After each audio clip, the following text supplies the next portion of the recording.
And good evening, I'm Sean Green with the CBC Sports. A blistering world record run from Jamaica's men saw the 13th IAAF World Championships end on a high note in Daegu today. CBC's Marsha Boyce recaps the final of the day's action. The first track final, the men's 5,000 meters, set the tone for what was to come, with Britain's Mo Farah holding on to take the gold. It's going to be Farah, Lagat second. The women's 800 meters final. Could South Africa's Caster Semenya defend her title? Who's going to win it? It looks like Semenya at the moment. Rusanova, though, is still coming. She's pushing hard, the Russian. Semenya is tiring up. Rusanova is coming and she is taking the lead. She comes through and wins. Semenya takes second. Time for the much-anticipated 4x100 meters relays. The women's final was a battle between the defending champions Jamaica and perennial favourites the USA. Well, as you'd expect, Shelly-Ann Price for Jamaica got away well, but so did the first leg runner for the United States, Bianca Knight. But Shelly-Ann Price marginally in the lead at the moment. Hands over to a flying teammate, Karen Stewart. USA are gaining ground all the time.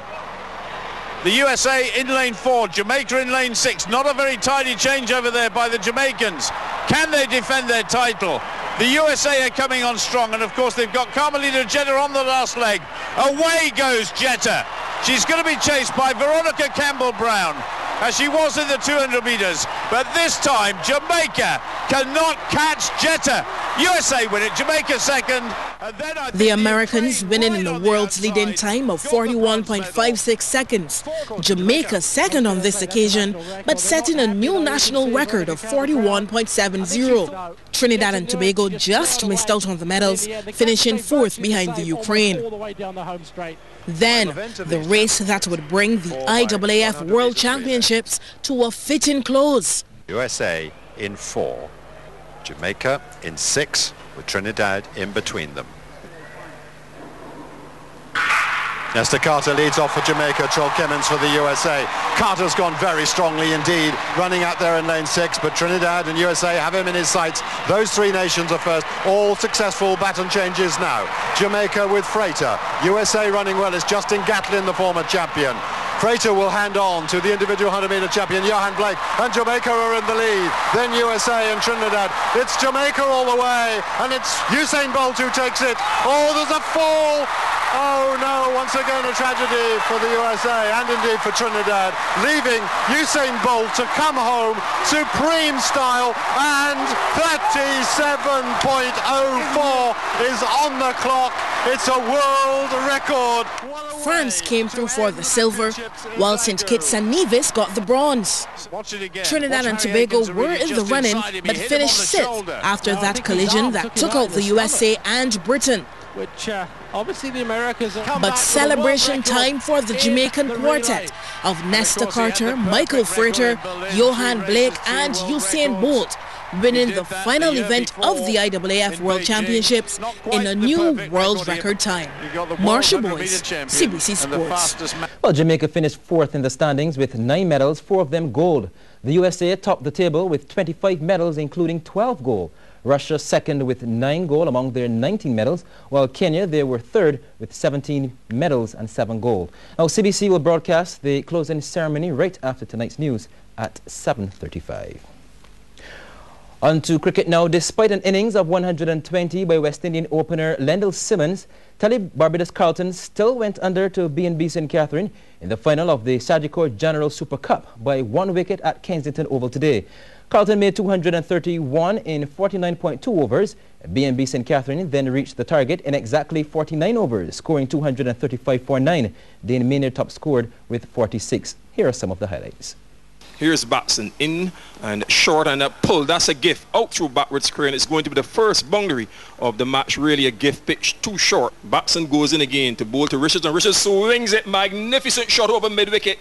Left arm over the wicket to bowl to Lendl Simmons. Simmons is going over the top, over the wide mid-wicket position for 6. As Holder passes umpire bowling and pitches upon the legs and bowls him. Guiding process as this delivery is lifted down towards mid-on and he goes. Kurt Gibson. Here is a ball that is defended. In fact, he's taken that step. He's gone. Is he? Yes, he is. who's at the non-strikers end. Here's Bishop into bowl to Graham. Graham is further than back. He's out caught behind. But he looks on from the non-strikers end as Bishop is lifted in the air down towards mid-wicket. Back into the hands of the bowler. Pitching up again, and he's bowled him, Shirley Clark, at the southern end, and passes umpire. Bowling and gets a wicket with his second delivery. Not so sure he has reason to be peeved, as this delivery is lifted down towards long off, and 6 runs. Here is a ball which is lifted over long on.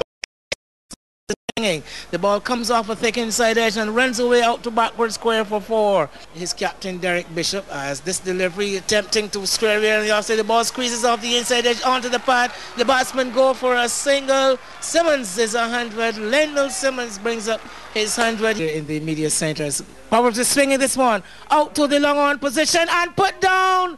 A simple catch put down by young Adrian Cattle. 17th over ball swung away. The second one by Dane Maynard. Proverbs goes up to 19 as Maynard is slashing this one away in the air. And St. Catherine 74 for 1. Here he is, Maynard hitting this one hard and straight onto the side screen. Proverbs, who is on 21, comes into strike. And this time he goes on the back foot and is bowled. Simmons goes in short and played to the left of point. It's going to be a boundary. He timed it very well, and Richards just chasing to retrieve hurt/ill. At the moment is Dame Maynard. And ball down, searching for a big drive. And that's a very, very big wicket being taken here. As he comes into bowl to Proverbs, and Proverbs is driving, he's out caught behind. Chad Proverbs goes. Up comes Springer to bowl to Holder. Holder turns this one away. They go through for a single. Will get one, will possibly come back for the second. No. The game is tied. As Mears comes into bowl to a Holder. There's one. In fact, it's a wide. The ball goes into the boundary now. The players sprint from the field. The batting players, that is a slide to celebrate as well. A ball spread down the leg side. 5 runs, really. And that's all they required. They just needed the 1. And victory to St. Catherine by 1 wicket. And once again, you heard it, victory to St. Catherine, winning by 1 wicket. Onto the track we go. Aston Martin took the Kathleen Taylor Memorial Stakes and Trophy for 2-year-olds at the Garrison Savannah yesterday. Shaquan Latchman was the jockey. Burkhoff goes to the lead. Chimchurry gives chase, coming across from the outside. Ricochet, the first time start, shows lots of get up and go. Between horses is Aston Martin. Then there's a break to Divine Destiny. Down the inside is Serious Bird. And last one is Forest Fires to go to the half-mile marker. And out in front, we find it is Burkhoff on the outside. Ricochet is second. Down the inside, Chimichurri. Aston Martin stalks these. A break of a length and a half, 2 lengths to Divine Destiny. Another 3 back to the trailing pair of Serious Bird and Forest Fire. They come to the quarter pole, and the leader is Burkhoff. Here comes Chimchurri and Anderson Trotman to produce a challenge. Also coming with a good run on the inside is Aston Martin. Also making great run with Divine Destiny. The one falling away is Ricochet, and there are no more turns, and it's Burkhoff who has the lead. On the outside here comes Chimichurri. Between horses is Aston Martin. Down the inside, Divine Destiny is a 3-race battle for home. It is Aston Martin who puts his head in front, starts a park there. He's not just good looking, he is good.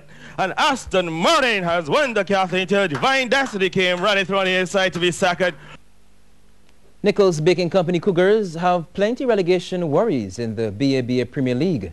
Thursday night, however, they got a little ease when they beat Cooperators General Insurance Combined Schools Trident 72-69 at the YMCA.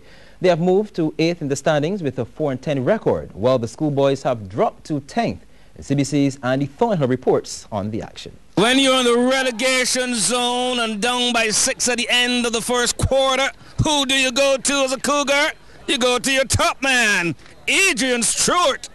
He would score 19, but look at this response from the schoolboys. Top of the class. Top marks for Kareem Neblett. He had 13. Patience was the name of the game for the Cougars, even though they were in a bit of a hurry. They had to be. Stewart again making the moves and leading the pack. And the schoolboys had to be tough. In on the paint. Look at that. Dario Cumberbatch muscling out against the bigger man. Norville, no respecter of persons. Show him a little way. He opened the window. And And here he comes again, like the wrecker, clearing away the human traffic. He had a good night, Saeed. But in the end, the night truly belonged to Stewart and the Cougars. There was good support from the likes of Jeffrey Leacock, who had 13, and the rest. Trust me, people, it was truly Cougarific. Andy Thornhill, CBC Sports. The other game between Act 2 Popcorn Clapham Bulls and Colombian Emerald Senators was rained out and will be rescheduled. And speaking about rain, Karen O'Neill is next with the weather news. Good evening. Sunny skies this morning gave way to partly cloudy skies along with some showers and isolated thunderstorms. The maximum temperature was 31.9 degrees Celsius, the minimum 23.5 degrees. At 6 o'clock, the temperature stood at 28.2 degrees Celsius, the relative humidity 77%, and the winds coming in from the north-northeast. We take a look now at our satellite photo where we have two tropical waves to the east of Barbados. The first one is located at about 43 degrees west. Moving towards the west, we're expecting that system in our area about the middle of the week.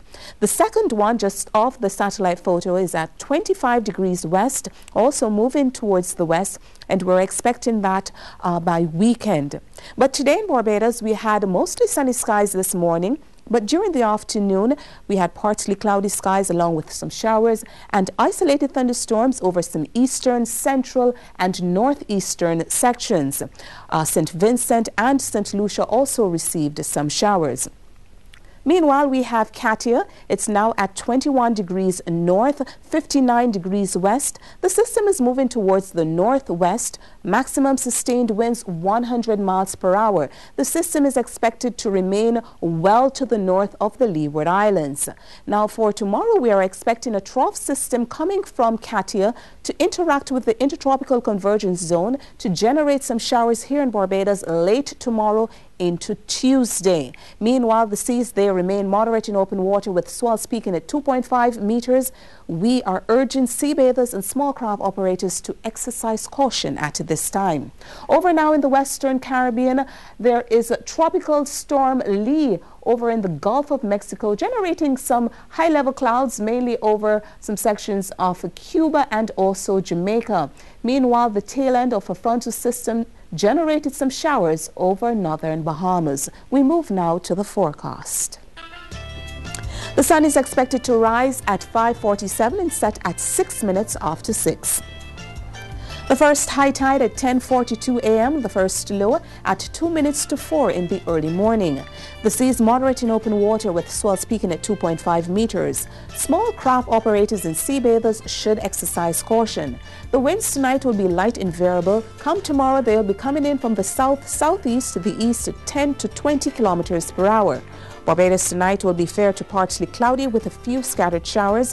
Come tomorrow, it will be partly cloudy to cloudy with some scattered showers and isolated thunderstorms. Over the Lesser Antilles tonight, they can expect fair to partly tomorrow. It will be partly cloudy to cloudy with some scattered showers and isolated thunderstorms. Elsewhere, tomorrow will be fair to partly cloudy with brief scattered showers. We leave you now with some forecast weather conditions.